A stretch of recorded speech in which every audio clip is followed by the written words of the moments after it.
Entonces les dijimos a los japoneses que no había posibilidades de una aprobación en automático y que estábamos con todo gusto considerando alternativas. Japón reconsideró y hizo un reposicionamiento estratégico bastante inteligente y se acercó a nosotros posteriormente a decir: estamos dispuestos a pensar en un esquema TPP-11, y para ello convocaron a una reunión muy importante en Hakaone, donde nos representó el subsecretario Becker y fueron representantes de las 11 economías, y ahí el punto de discusión era cómo podemos definir un TPP-11, porque aprobarlo en sus términos era imposible, y nosotros fuimos de los de la idea que TPP-11 había que pensarlo siempre y cuando sacáramos los elementos de interés de Estados Unidos del TPP, para que, así les llamábamos sutilmente, los dulces del acuerdo estuvieran puestos afuera, porque si algún día Estados Unidos quisiera regresar, no estoy diciendo hoy, mañana o en esta administración, al contexto del TPP, tendría que renegociar sus objetivos. Si lo aprobamos con los objetivos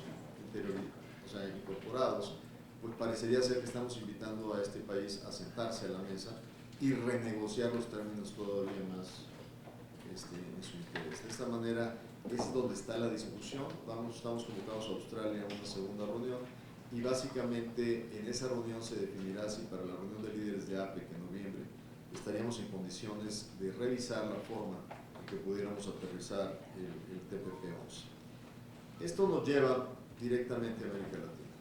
En América Latina, ustedes nos acompañaron con la aprobación claramente de Alianza Pacífico, el acuerdo, el protocolo de comercio e inversión, que detonó ya la implementación práctica del acuerdo, ya la liberación automática del 92% de la tarifa ocurrió. Sin embargo, un elemento de relanzamiento de Alianza Pacífico estuvo detenido por el proceso de paz en Colombia, que implicaba muchos ajustes desde el punto de vista de la apertura del sector agrícola. Afortunadamente ese proceso avanza y eso permitió al presidente Santos reposicionar de una manera interesante ya su posición en la visión de futuro de Alianza Pacífico. Creamos en la reunión de Santiago de Chile, en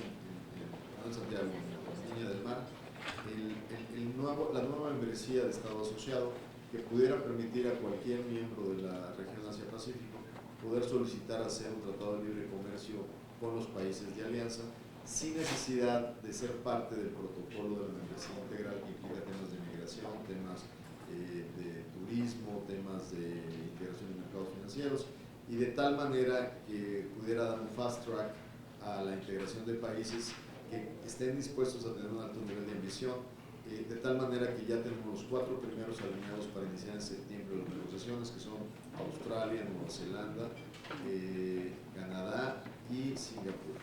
Esto prácticamente está por arrancar y sin duda ustedes estarán de acuerdo que si esos 4 países inician de inmediato su integración a Alianza Pacífico, más 3 de los 4 de Alianza Pacífico eran TPP, ya tenemos 7 de los originales miembros del TPP que estarían viendo la posibilidad de integrarse al mercado de Alianza Pacífico, lo cual da un mensaje muy interesante y le da nueva vida y nueva proyección a Alianza Pacífico en el comercio internacional. No estaría completo mi comentario en este sentido si no agrego rápidamente que en el contexto latinoamericano lo que hicimos fue lanzar un diálogo con Argentina y con Brasil, aprovechando de un posicionamiento y una nueva visión en el liderazgo de ambos países en relación a su esquema de integración y su cambio o transformación del proteccionismo. Y en ese sentido, lo que lanzamos no es precisamente en sí mismo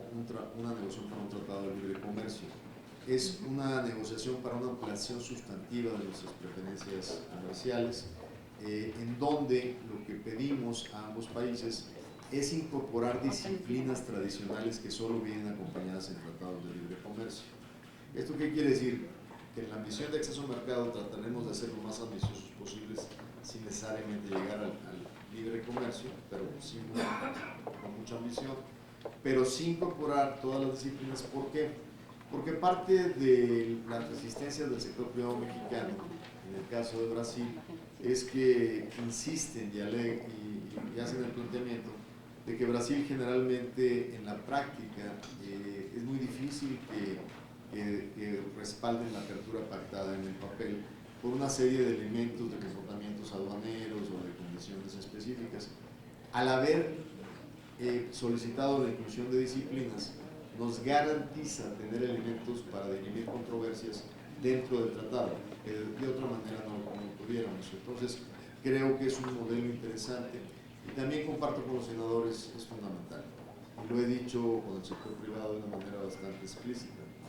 Yo necesito tener una plataforma de acción inmediata con Brasil, con Argentina, quienes nos tienen restringido el mercado automotriz a un tema de cuotas y en donde nosotros los tenemos prácticamente neutralizados como fuentes de oferta y acceso a granos y oleaginosas, y frente a la renegociación del TLC, quien Estados Unidos y Canadá son los principales proveedores de grano y de oleaginosas, yo necesito tener un mercado alternativo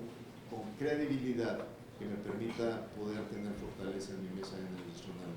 En resumen, lo que yo les he dicho a los señores empresarios y sobre todo agricultores es que si quieren una buena negociación al norte, necesitan darnos el mandato para poder abrir fuentes alternativas al sur. De otra manera, mi posición en el mercado no tiene credibilidad y yo les pediría, dado que próximamente ustedes estarán platicando con el sector privado, que analicen este planteamiento, porque de otra manera no va a haber credibilidad, dado que nadie me va a creer que yo estoy dispuesto a reponer aranceles OMC a granos y oleaginosas en Estados Unidos si es que las cosas no avanzan bien, cuando no tengo fuentes alternativas de oferta y cuando el impacto en la canasta del consumidor y la gente en México sería totalmente desmedido. Con esto, si ustedes me lo permiten, pasaría simplemente a darles una muy buena noticia en el contexto latinoamericano, que gracias al trabajo de la Cancillería mexicana y al trabajo que hicimos en el contexto de nuestros homólogos en América Latina, esta semana que concluyó logramos la elección para ser secretario general de la LADI por primera vez en la historia de este organismo mexicano, Alejandro de la Peña, quien fue respaldado plenamente por los países de Alianza Pacífico y por los países con membresías activas de Mercosur. La mayor parte de ellos, con excepción de alguna abstención, estuvo totalmente en apoyo por Alejandro de la Peña. Con esto paso al tema de la renovación del acuerdo, y para ello a mí me gustaría compartir con ustedes aquí un par de reflexiones. Hace 27 años el Senado de la República lanzó un foro de diálogo bastante intenso con los sectores productivos mexicanos y con la sociedad. Lo lanzó para analizar claramente las pertenencias de México en su contexto de integración comercial internacional.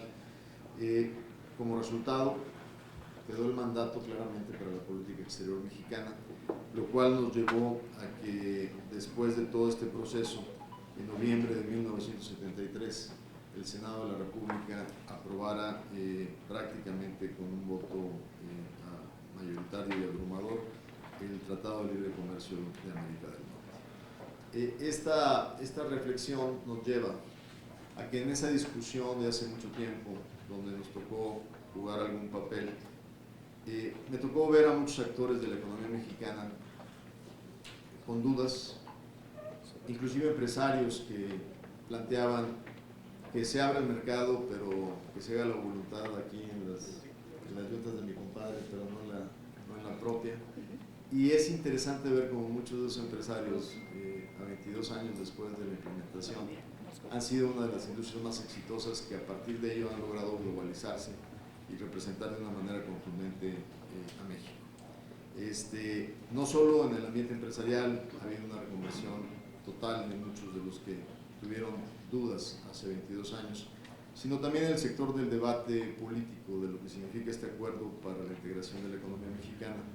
Recuerdo muchos debates donde muchos de los que tenían una visión un tanto catastrófica del acuerdo, hoy, pues cuando los veo y platico con ellos, me exigen una buena renegociación para preservar lo que se ha logrado en 22 años, lo cual yo creo que 22 años de proceso son un activo importante que nos sirve no solo para redefinir el esquema de lo que queremos los mexicanos en este proceso, sino también para estar claros de que no es nuestro papel estar en Washington o en el Capitolio tratando de convencer congresistas estadounidenses o senadores de las grandes virtudes de este tratado. Lo que hemos observado en estos 170 días de la administración Trump es que ese papel les queda mejor y lo hacen más eficientemente los actores estadounidenses, los mismos trabajadores agrícolas, los mismos productores agrícolas, los mismos empresarios que han sido claramente testigos y beneficiarios de esta gran integración. Es mucho más creíble que un estadounidense les diga a su Congreso y a su presidente que no vayan a deshacer lo que se ha construido en 22 años, a que nosotros como mexicanos hagamos ese papel. A nosotros nos toca, con nuestros socios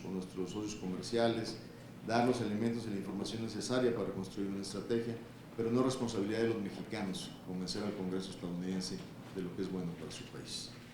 En ese sentido, decirles que iniciamos el 1 de febrero de este año el proceso de consultas que el presidente de la República nos mandató en la reunión que sostuvo en Los Pinos en el mes de enero, y es un proceso continuo. Esto no es un inicio y un fin, sino logramos un poco en los primeros 3 meses de ese proyecto definir el programa de objetivos de los sectores productivos mexicanos. Eso fue respaldado con un proceso de consultas que arrancamos en vía pública, en internet, el día 26 de junio, el cual se tenía como periodo de definición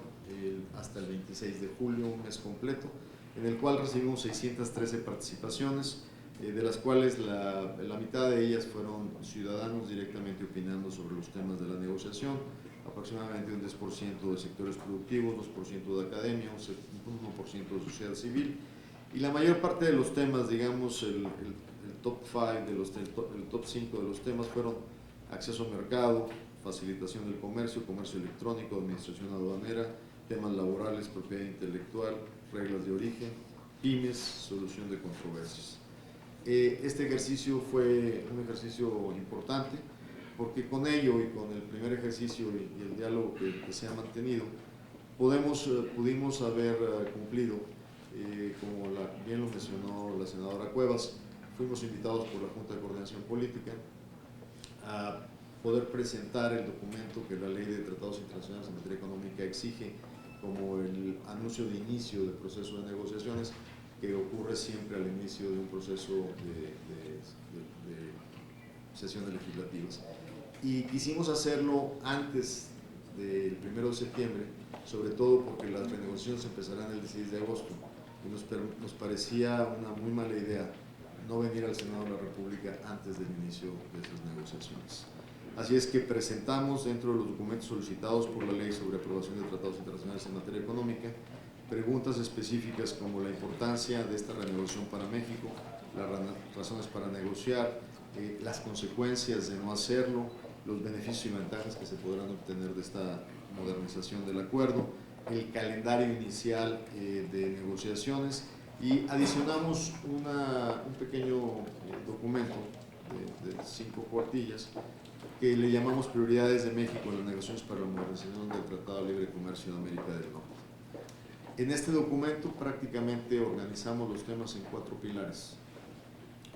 El primero de ellos